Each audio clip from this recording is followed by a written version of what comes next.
Gravando, aí só peço para vocês deixarem o nome, né, de vocês, como vocês têm feito. Gente, uma coisa, vocês estão recebendo o... Todo mundo está recebendo o PDF das aulas, os links dos vídeos, né? Todo mundo está recebendo?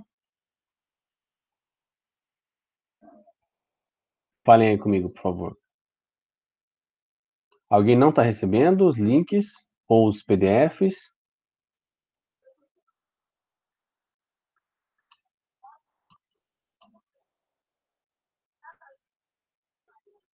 Tá. Bom, então tá. Beleza. Gente, na última aula a gente fez esse exercício aqui da UDESC,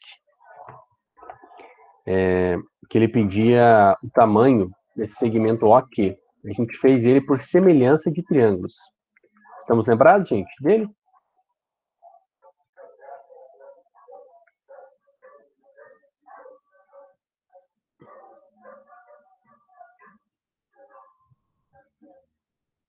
Falem alguma coisa, por favor, gente.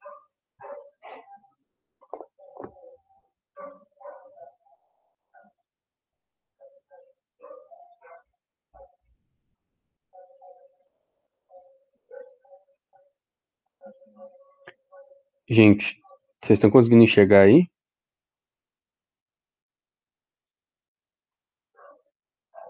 Tá dando pra ver sim. Lembramos dele, gente, da última aula, desse exercício? Sim. Sim.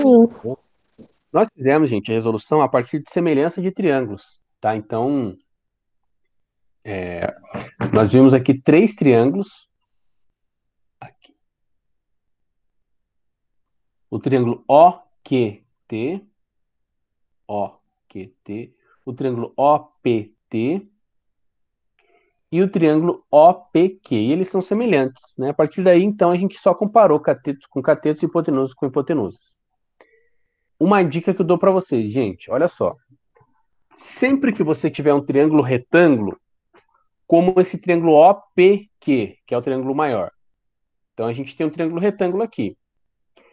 Sempre que nós traçarmos a altura relativa à hipotenusa, ou seja, a altura que ela sai do ângulo de 90 graus e forma 90 graus com a hipotenusa, sempre esses dois triângulos que nós vamos obter aqui, no caso os triângulos OPT e OTQ, eles sempre são semelhantes, os três. Como assim, professor?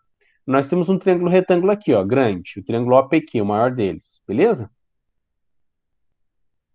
Estão vendo aqui, gente, o triângulo maior? OPQ. Esse triângulo, ele é retângulo. Ó, o ângulo de 90 graus aqui, ó, aqui embaixo. Olha o ângulo de 90 graus aqui, gente. Bom, tracei uma altura relativa à hipotenusa. Essa altura relativa à hipotenusa é esse segmento aqui em vermelho. Tá dando para enxergar, gente? Segmento em vermelho. Deu para identificar que ele é a altura relativa à hipotenusa? Deu para entender, gente, que esse segmento é a altura relativa à hipotenusa? Por que relativa à hipotenusa, professor? Porque ele sai da hipotenusa e chega até o vértice oposto, né? E por que que é a altura? Porque forma 90 graus. Deu para ver, gente, que esse segmento em vermelho aqui é a altura relativa à hipotenusa? Deu. Beleza. Então, sempre que isso acontece num triângulo retângulo, que é o caso aqui, ó, um triângulo retângulo, nós temos outros dois triângulozinhos menores. Bom, esses triângulozinhos menores e o triângulo maior original são 3 triângulos retângulos e semelhantes. Beleza? Então, em um triângulo retângulo, ao se traçar a altura relativa à sua hipotenusa, obtém-se dois novos triângulos. Esses dois novos triângulos são semelhantes ao primeiro triângulo, ao triângulo maior. Tá? Isso sempre vai acontecer. Importante destacar isso. Então, você viu um triângulo retângulo, traçou a altura relativa à hipotenusa, os outros dois triângulos vão ser semelhantes a ele. Beleza? Porque nós já vimos que esses ângulos alfa e beta são ângulos complementares, né? A soma deles vai dar 90 graus. Então, os três triângulos vão ter ângulos 90 graus, alfa e beta. Beleza? Uma coisa interessante, gente, para nós aqui, nem sempre você vai precisar saber quanto vale o ângulo alfa e o ângulo beta. Ah, alfa vale 70 e beta vale 20, não interessa isso para nós. O que interessa é que eles são complementares. Alfa vale 15 e beta vale 75, sei lá. Isso não importa. O que importa é que eles são complementares. Beleza?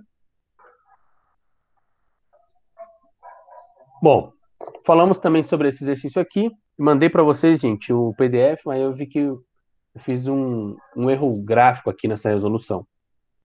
O que acontece, gente? Aqui eu fiz a bicicleta, né? Areia, tal, bonitinha, pista.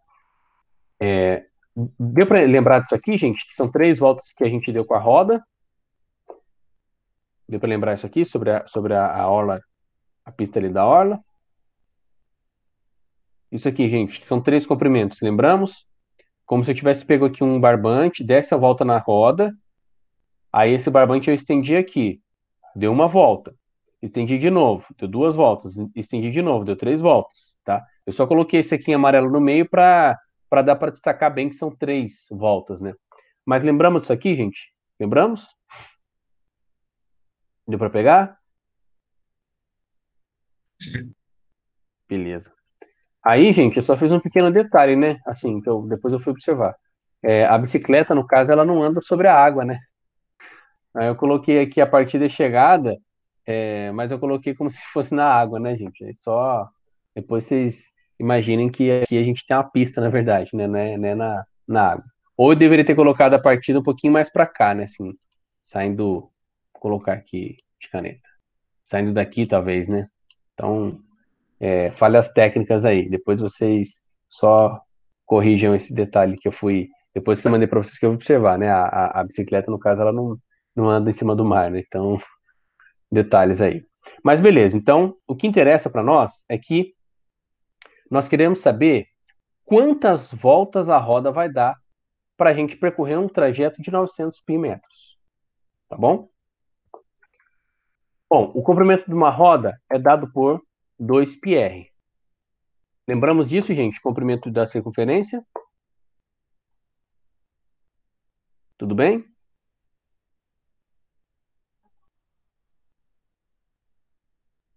Lembramos, gente?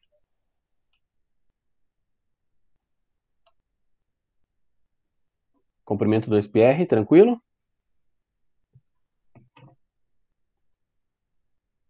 Tranquilo?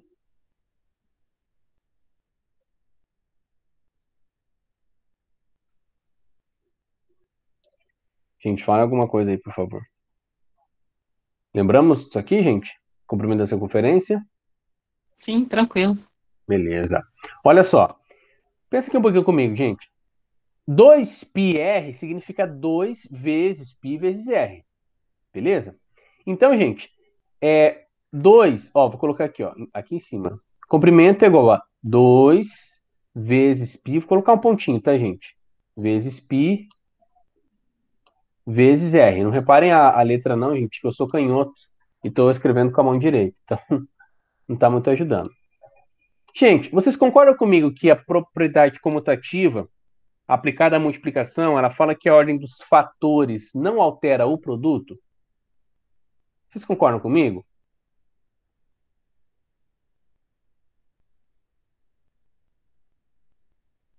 Lembram disso, gente?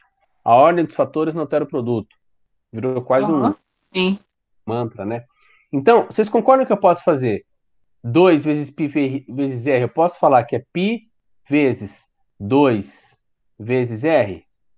Tá certo isso aqui? Posso fazer isso, gente? 2 vezes π vezes r. Posso falar que é igual a π vezes 2 vezes r?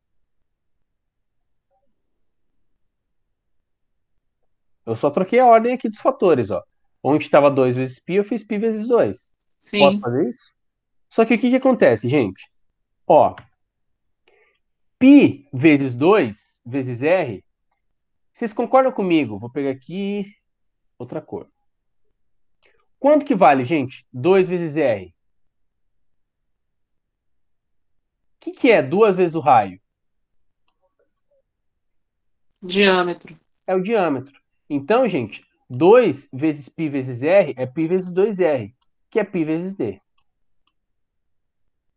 Ah, Matheus, então eu posso falar que o comprimento da circunferência é π vezes d? Pode falar.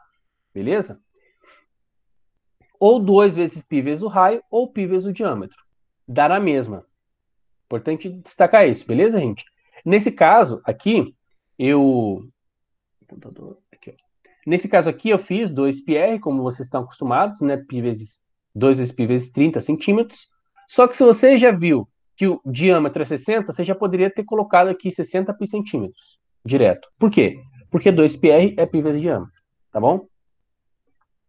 Interessante isso, gente. É comum na engenharia, especialmente na engenharia civil, usar essa nomenclatura aqui, π vezes d. E ao invés de falar que era πr ao quadrado, usa-se muito πd ao quadrado sobre 4, né? Quando a gente vai dimensionar a seção transversal de tubulação, seção transversal de vigas não, né? De armaduras de vigas, né? A gente coloca muito isso aqui, πd ao quadrado sobre 4, raio hidráulico, um monte de coisa, né? Então, se vocês sabem o diâmetro, pode colocar π vezes d para encontrar o comprimento da circunferência. Um outro detalhe, gente, que eu quero colocar aqui para vocês, só para vocês se familiarizarem. Comprimento da circunferência é a mesma coisa que perímetro da circunferência? O que vocês acham?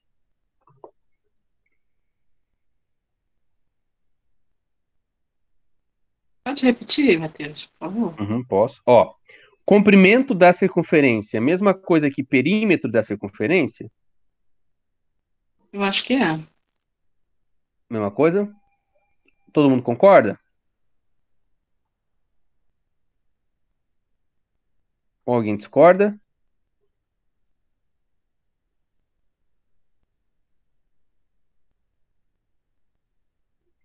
Gente, olha só, uma questão importante aqui que eu trago, né, para vocês é o seguinte, é a questão de definição, né?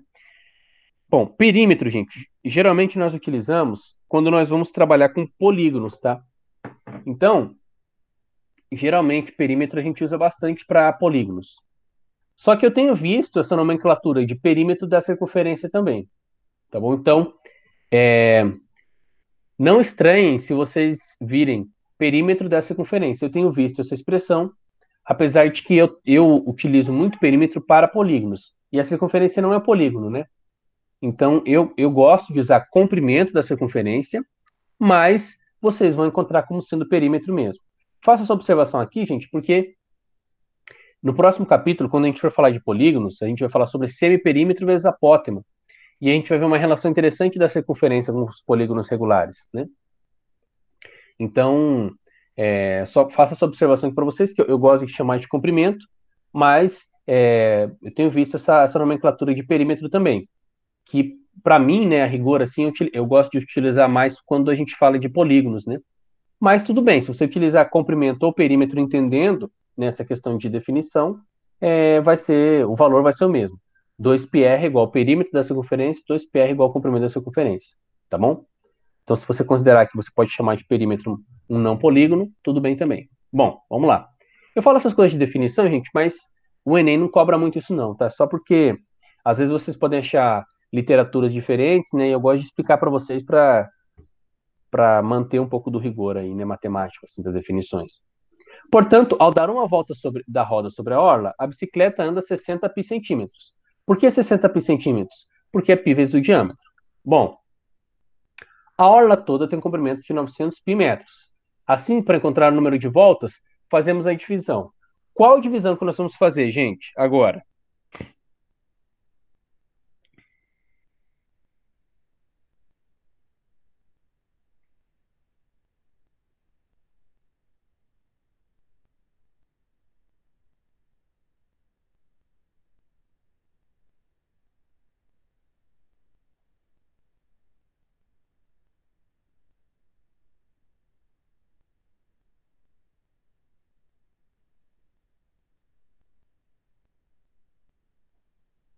O que vocês sugerem?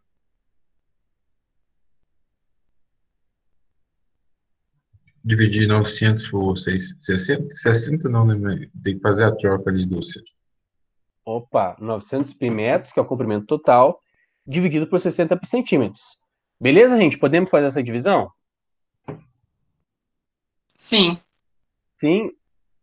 Quem tinha falado antes, João? Você tinha falado alguma coisa, João, aí.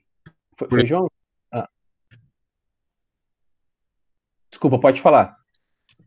Tem que trocar ali o 60, a casa decimal. Exatamente. Olha só, gente. Nós temos aqui no numerador uma unidade de metro e no denominador uma unidade de centímetro.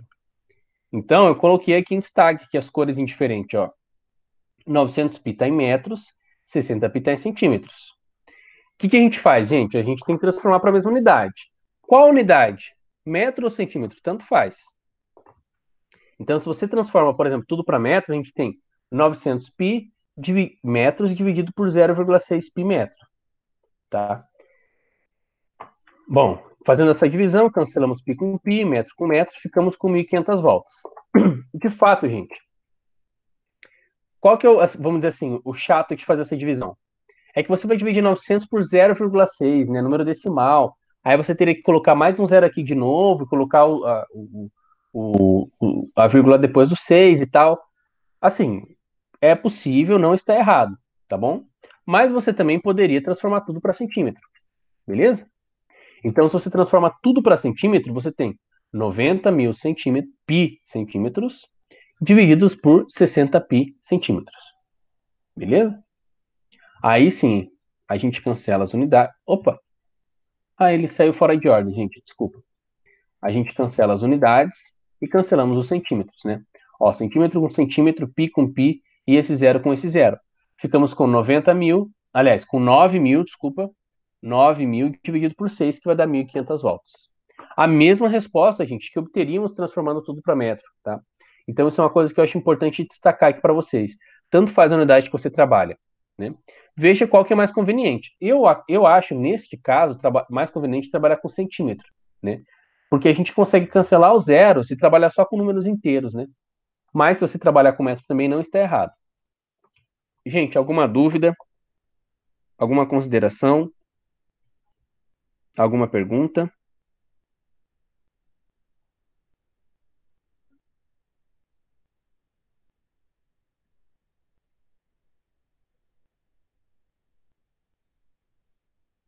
Tranquilo. Tranquilo? Bom, vamos lá então. Aqui, gente, eu vou fazer uma explicação um pouquinho teórica, que eu vejo que em turmas anteriores eu percebo o que é essa dúvida, né? A gente fala de π, né? 2πr, πr ao quadrado, né? O π, mas o que é o π? O que vocês entendem, gente, por π? Fala assim, 2πr, πr ao quadrado. O que vocês entendem pelo π?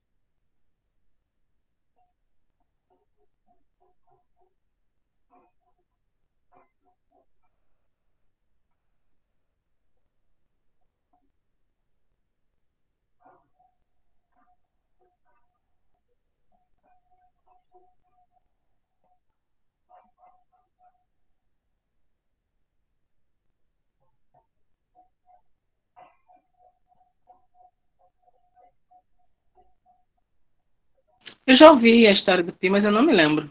Não lembra? Olha só, gente. Primeira coisa que a gente tem que entender é que o π é um número, portanto ele tem um valor específico. E aqui, gente, eu faço uma outra observação. Por exemplo, uma dúzia é um número?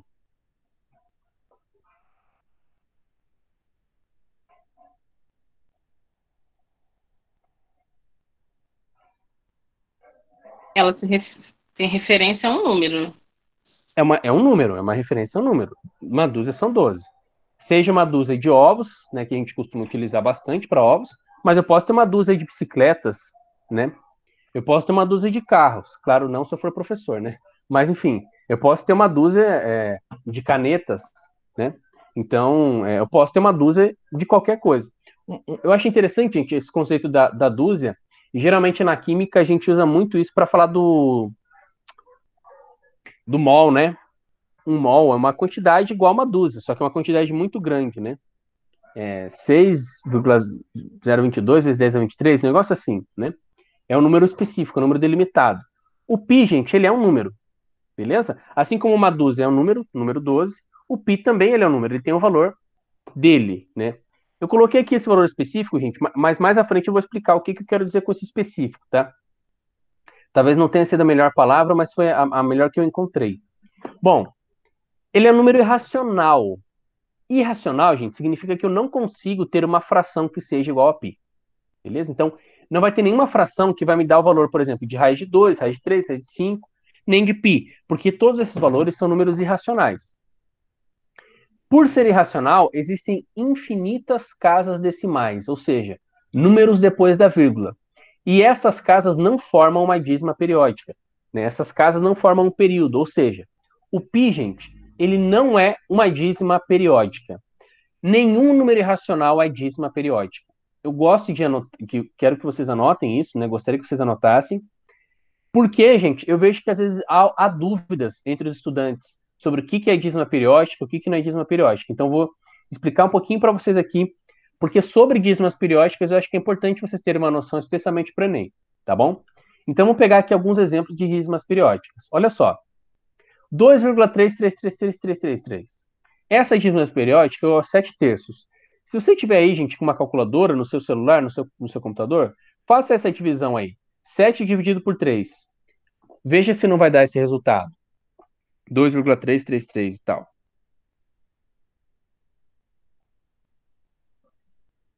Dá isso mesmo. Vai dar isso mesmo, né?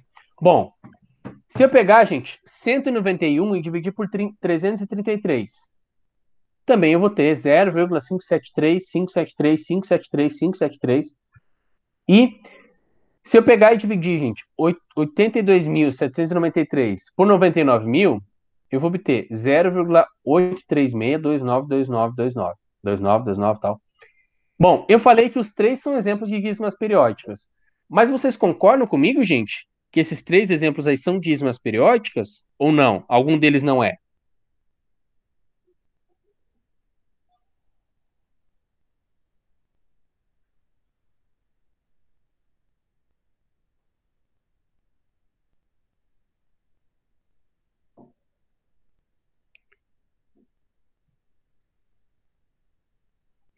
Será que eu me equivoquei ou será que eu coloquei uma observação ali? O que vocês acham? Todos são dízimas periódicas aí? Tô em dúvida no último. Estamos em dúvida no último, né? Gente, eu coloquei de propósito esses três exemplos para vocês observarem algumas coisas. Primeiro, na primeira, gente, quem que se repete no primeiro caso, no primeiro exemplo? Quem está se repetindo?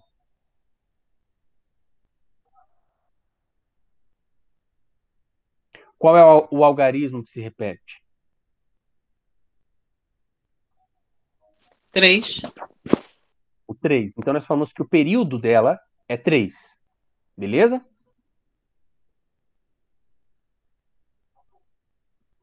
Na segunda, gente, quem está se repetindo?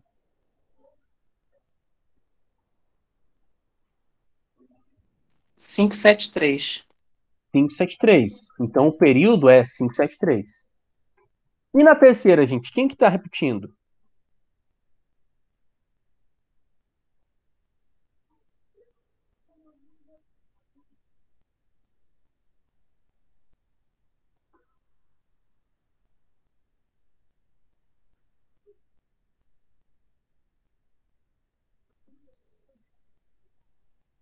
Na última. Quem que repete? 29?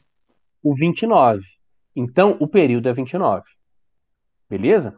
O que acontece, gente, é que nessa última aí nós temos três números que não estão repetindo. Então, nós falamos que eles são a parte não periódica da dízima. Beleza? Bom, como essas duas primeiras, elas não têm uma parte não periódica, ou seja, depois da vírgula só tem números que se repetem, essas duas primeiras, gente, são exemplos de dízimas periódicas simples. Gente, tá dando para enxergar aí a letrinha ali de baixo, o que está escrito, dízimas periódicas simples? Tá dando para enxergar ou tá cortando? Tá dando pra ver. Tá dando para ver? E essa da direita, gente, a gente fala que é uma dízima periódica composta. Tá bom? Por que ela é composta? Ela é composta de um período e de uma parte não periódica. Mas, gente, todos esses exemplos são de dízimas periódicas. Por que elas são dízimas periódicas, gente? Porque existem frações que chegam nesses valores. Então, quando eu tenho uma fração, essa minha fração vai me gerar um número decimal, que pode ser um número decimal que seja uma dízima periódica simples, uma dízima periódica composta, ou uma não dízima, né? Por exemplo, 7 dividido por 2 é 3,5, né? Não é uma dízima periódica. 10 dividido por 4, 9 dividido por 4, 2,25, não é uma dízima periódica, né? Mas, gente, sempre que você tem uma dízima periódica, você tem uma fração que a gerou, que é chamada de fração geratriz, beleza? Então, a fração geratriz da dízima 2,33333 é 7 terços. A fração geratriz da dízima 0,573573 é 191 dividido por 333. E a fração geratriz dessa dízima periódica aqui é 82.793 sobre 99.000. Beleza? Uma coisa, gente, também, só para a gente fechar aqui a definição, é que esses números antes da vírgula, vocês estão vendo, ó, o 2, o 0, e no último caso ali, o 0, por exemplo, como é que a gente chama esses números na dízima periódica?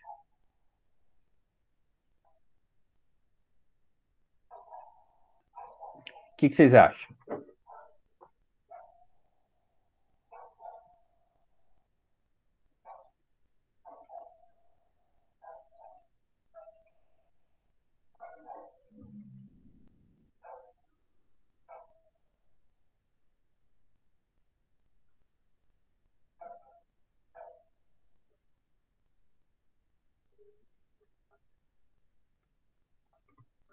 Vamos lá, gente. Esses três números aí, ó, que estão antes da vírgula. No caso, o 2, o 0 e o 0.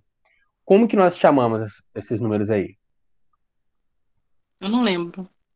Ó, parte inteira. Beleza? Por que é a parte inteira? Porque são dois inteiros mais 0,333. Entendeu? Zero inteiro, nenhum inteiro, mais 573, 573. Mas, gente, a dízima periódica, então, ela sempre vai ter uma parte inteira e um período. Se, além disso, ela tiver uma parte não periódica, ela é chamada de dízima periódica composta, tá bom? Se for apenas parte inteira e período, ela vai ser chamada de dízima periódica simples. Beleza, gente? Gente, alguém quer perguntar alguma coisa? Alguém não entendeu? Eu falei, gente, do pi e eu quis justamente falar um pouquinho sobre o pi e falar sobre a dízima periódica também, tá bom? Porque eu vejo que isso é um assunto que às vezes gera dúvida nos estudantes, né? Ah, o número irracional é uma dízima composta, ou dízima composta é uma dízima e tal. Então eu quis trazer essas definições aqui para vocês não terem dúvida, né, na época, na hora de fazer o exercício e tal, né? E também, assim, quando vocês virem um número que é uma dízima periódica, vocês saberem que eles têm uma fração que gera esse número.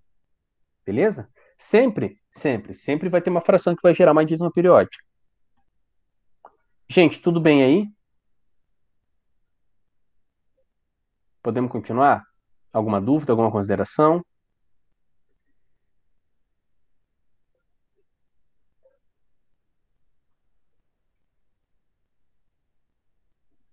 Gente, falem comigo.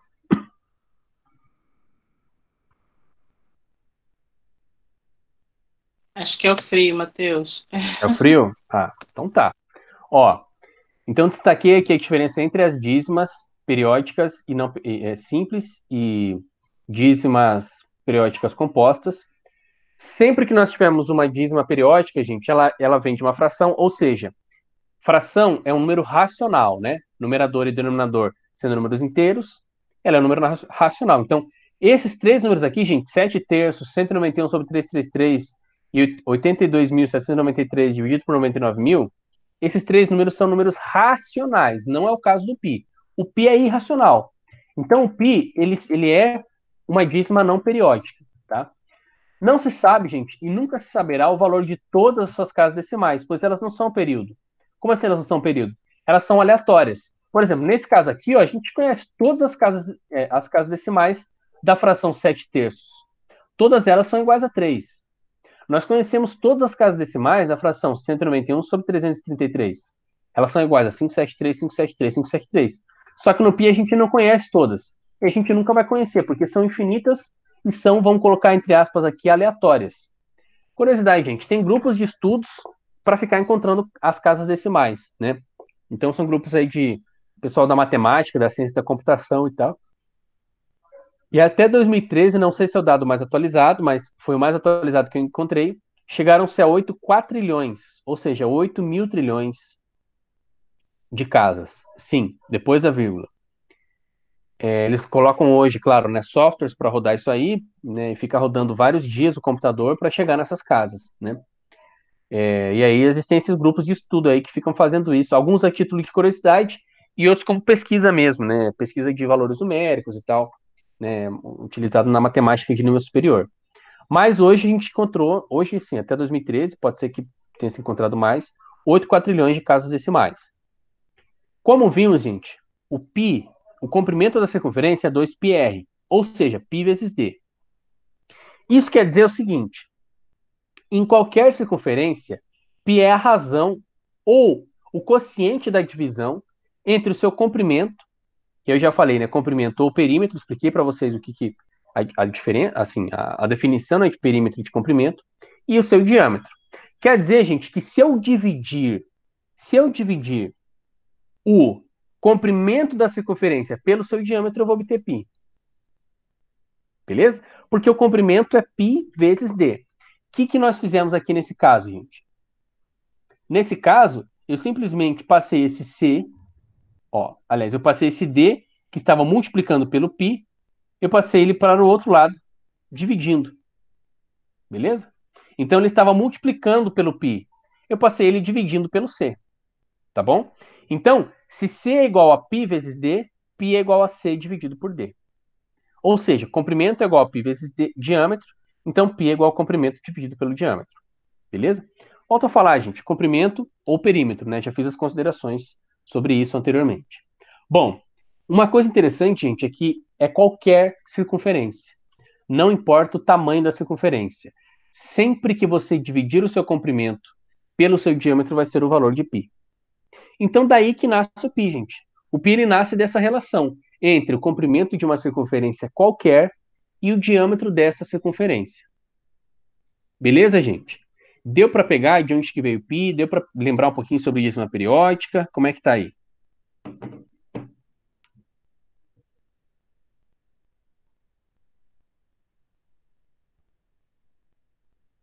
Tranquilo. Tranquilo. Tranquilo? Beleza. Bom, finalmente, gente, π igual a 13, 14, 15, 92, 65, 35, 8, 9, 7, 9, 3, 2, 3, 8, 4, 6, 2, 6, 4, 3, 3, 8, 3, 2, 7, 9, 5. Não sei quantas casas decimais tem aí, gente, tá? Mas vocês precisam decorar todas elas. Tranquilo, gente, decorar essas casas decimais aí? O que vocês acham? De boa?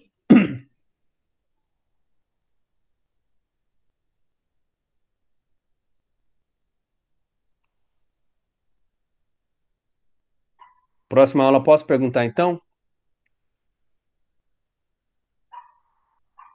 Ó, aqui tem umas 20 casas decimais, será? 2, 4, 6, 8, 10, 12, 14, 16, 18, 20, 22, 24, 26, 28, 30. 31 casas decimais. Tudo bem, gente, para vocês decorar isso aí? Só 31.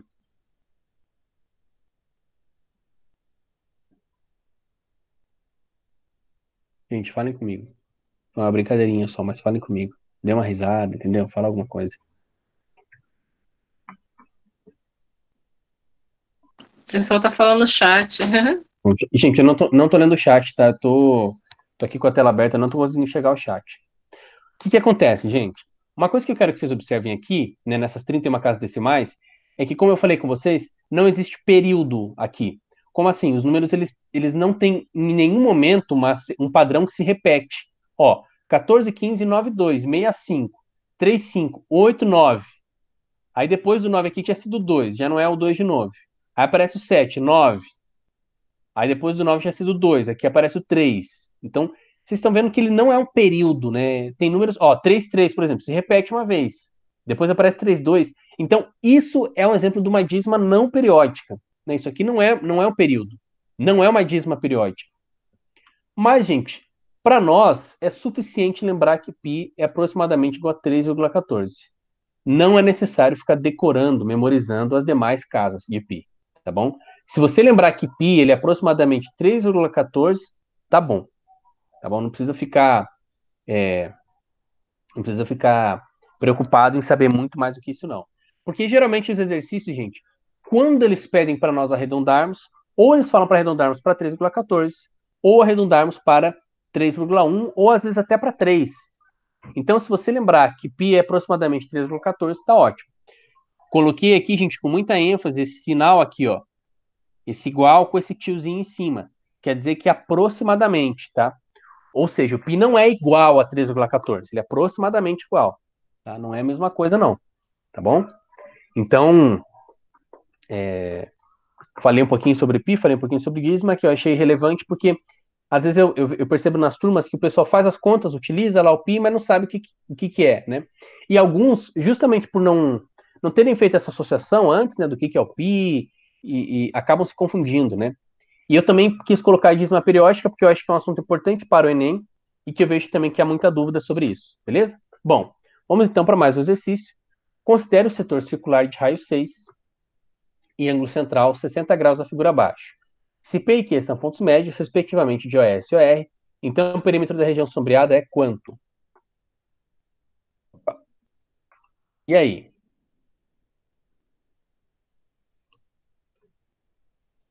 Matheus, você já mandou esse slide pra gente?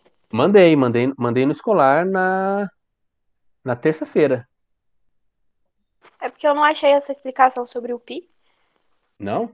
Não, esse foi o último que eu mandei, na terça-feira. Tá antes da resolução desse exercício. Tá nessa ordem aqui, gente.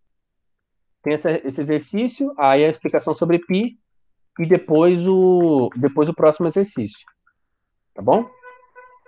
Ó, eu vou até abrir aqui Vou ver se eu abro aqui o PDF. Ó, parte 2, foi o que eu mandei para vocês. Tá lá sim, ó. Tá lá no slide que eu mandei para vocês, tá nas páginas 10 e 11, a explicação sobre o π. No último, tá, gente? No que eu mandei na terça-feira, tá bom? Tá nas páginas 10 e 11. Beleza? É que no PDF, gente, como eu mando ele em PDF, ele não tem essa sequência, essas coisas, né? Esse passo a passo. Ele aparece tudo já direto, né? Assim, já aparece tudo, né? Não tem essas animações assim, né? Então, às vezes acaba que os dados estão lá diretos, né? Por isso que eu acho importante participar aqui, gente, na nossa aula, porque eu penso na sequência do que vai ser falado, né? Então, é importante, né, ver a sequência aqui na aula. Mas no PDF, gente, está lá nas páginas 10 e 11, tá? Se vocês não receberam, gente, vocês me falem, tá? Mas eu mandei lá pelo escolar, tá bom? Todo mundo, gente, tem acesso ao escolar ou alguém não tem acesso? Agora eu achei, obrigado. Nada. Quem que tava falando aí? A Joyce. A Joyce. Não, a Joyce chegou agora, né, Joyce? Há menos tempo. Eu pensei que talvez você não tivesse acesso lá no escolar. Mas eu mandei na terça-feira esse aí. Páginas 10 e 11. Beleza? Bom, Beleza. considere, gente, o setor circular de raio 6 e ângulo central 60 graus, a figura abaixo.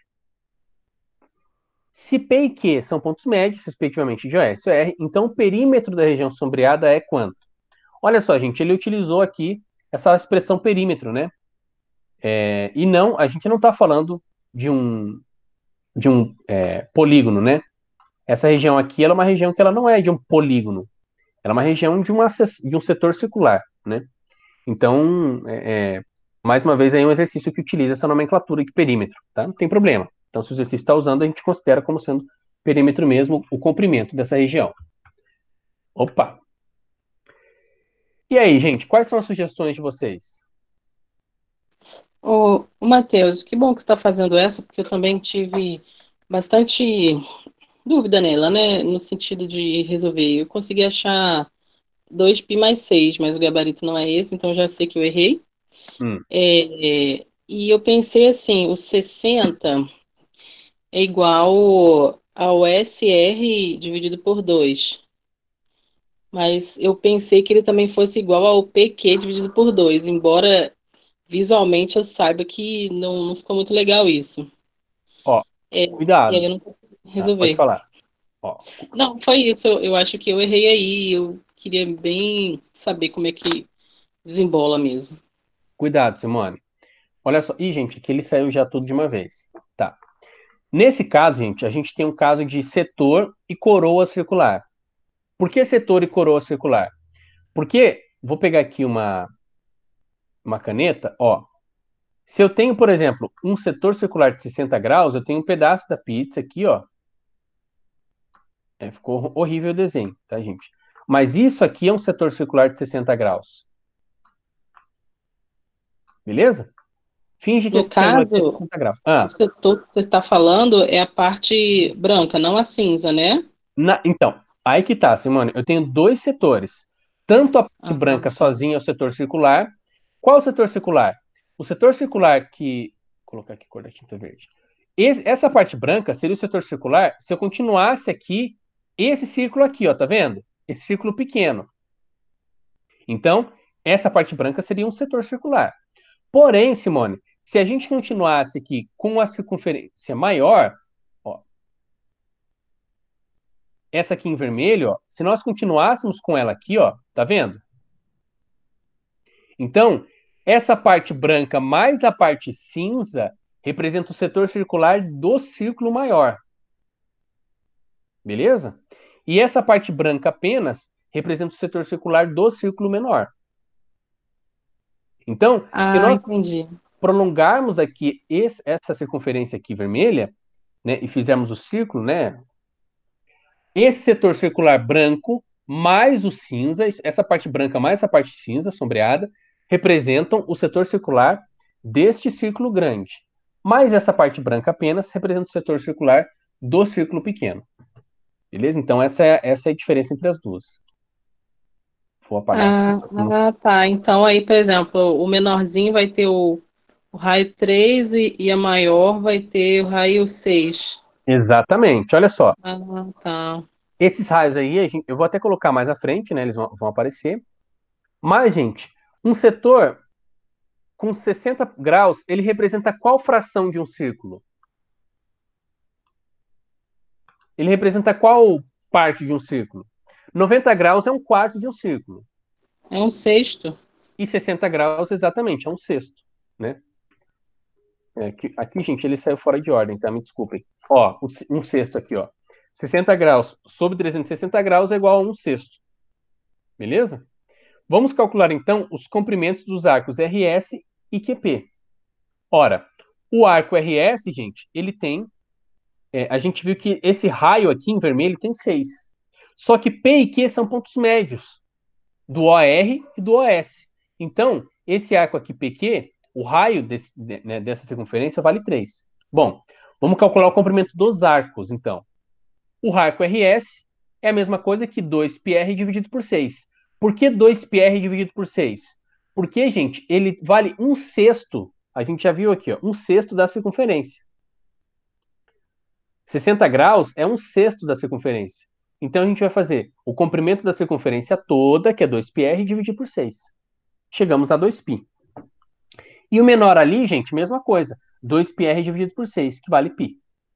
Portanto, se nós somarmos, gente, o arco vermelho com o arco verde, nós temos 2π mais π, que vai dar 3π. E agora, o que a gente vai fazer? Vamos somar esses dois segmentos aqui, ó, o segmento PS e o segmento QR. Quanto que vale, gente, o segmento PS e o segmento QR? Quanto que eles valem?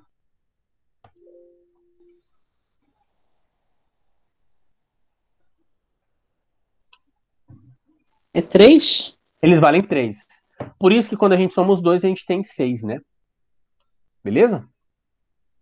Então nós ficamos com 3π mais 6. Mas na próxima aula, gente, eu continuo com mais... continuo com